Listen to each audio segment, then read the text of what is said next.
सेठ किरोड़ीमल किराना के व्यापारी थे। छोटा सा गांव था और छोटी सी दुकान थी उनकी। ईमानदारी से दुकान चलाते थे और इज्जत से रहते थे। 3 बेटे थे उनके, दिलीप, मोहन और सेवाराम। गांव में सिर्फ 10वीं तक का स्कूल था। आगे की पढ़ाई के लिए शहर जाना पड़ता था। दिलीप और मोहन ने 10वीं तक पढ़ाई की। उनकी पढ़ने में रुचि नहीं थी। 10वीं तक भी तिकड़म लगाकर ही पास हुए थे। सेठ किरोड़ीमल जी को भी अपनी दुकान में मदद की ज़रूरत थी, अतः उन्होंने उनकी आगे की पढ़ाई में ज़्यादा रुचि नहीं दिखाई। हालांकि उनकी माँ बिमला जी चाहती थी कि वे पढ़ लिख कर अच्छी नौकरी करें। दोनों किरोड़ीमल की दुकान में उनके साथ काम करने लगे। समय बदला, अब दुकान बड़ी हो गई थी, मुनाफा भी हो रहा था। दोनों बच्चे रात को भी दुकान में काम करते। किरोड़ीमल जी उनके भरोसे दुकान छोड़कर शाम को 8 बजे तक घर आ जाते थे। सब बहुत खुश थे। अब गांव में उनकी धनवान लोगों में गिनती होने लगी थी। किरोड़ीमल अपने बेटे की काबिलियत पर फूले नहीं समा रहे थे। तीसरा बेटा सेवाराम इन दोनों से एकदम अलग था। उनकी पढ़ाई में बहुत रुचि थी और हमेशा अपनी कक्षा में प्रथम आता था। माँ बहुत खुश थी। वह आगे की पढ़ाई के लिए शहर चला गया।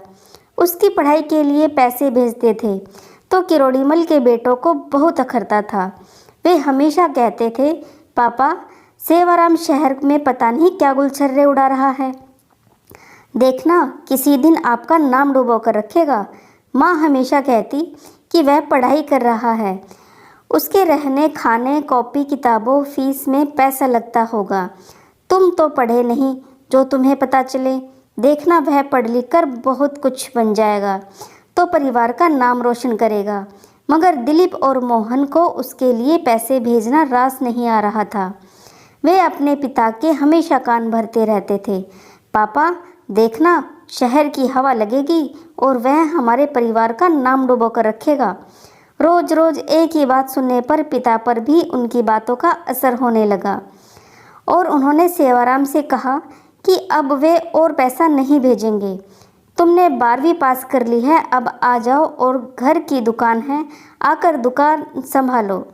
सेवाराम आगे पढ़ना चाहता था। आगे की पढ़ाई के लिए उसे स्कॉलरशिप मिल रही थी क्योंकि वह प्रावीण्य सूची में प्रथम आया था। माँ ने उसे आगे पढ़ने की परमिशन दी। उसने कुछ बच्चों को पढ़ाना शुरू किया और अपना खर्च स्वयं निकाला। कॉमर्स विषय में ग्रेजुएशन किया, बैंक की परीक्षा दी और उत्तीर्ण की। वह बैंक में मैनेजर बन गया था। जब वह घर पर आया तो माँ की खुशी का ठिकाना नहीं रहा। पापा को अपने किए पर पछतावा था। जहाँ एक तरफ सेवाराम ने उनका नाम रोशन किया तो दूसरी तरफ दिलीप और मोहन को पुलिस हथकड़ी लगाकर ले गई। रात में दुकान पर छापा पड़ा और दोनों भाई अनाज में मिलावट करते पकड़े गए। दुकान सील कर दी गई थी। किरोड़ीमल जी को इसके बारे में कुछ भी पता नहीं था। उन्हें भी जेल बुलाया गया, मगर बेटों ने कहा कि पापा को इसके बारे में कुछ भी पता नहीं है।